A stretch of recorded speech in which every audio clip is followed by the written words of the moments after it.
انظر يا عمير، تعال بسرعة. ماذا هناك يا حسنان؟ انظر إلى هذا. إنها نخلة. انظر جيدا. أنا أعرفها جيدا من زمن بعيد.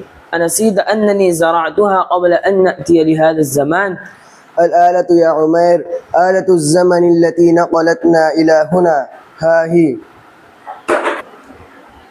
أخيرا سنرجع إلى زماننا يا عمير. إن شاء الله.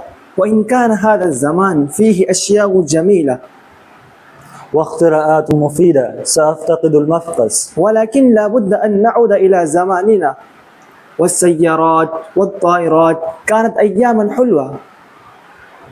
ما هذا؟ ماذا حدث؟ هل تعطلت الآلة يا عمير؟ إلى أين وصلنا يا عزير؟ لقد رجعنا إلى الميدان يا عبد الرحمن. رجعنا الميدان وفي نفس الزمان. رجعنا الميدان وفي نفس الزمان. رجعنا الميدان وفي نفس الزمان.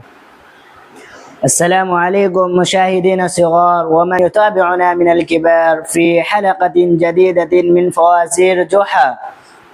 أهلا.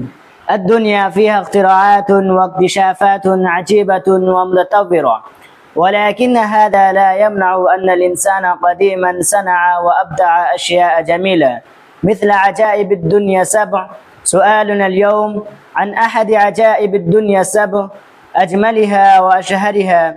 بنيت قبل حوالي 25 قرنا، موجودة بمصر.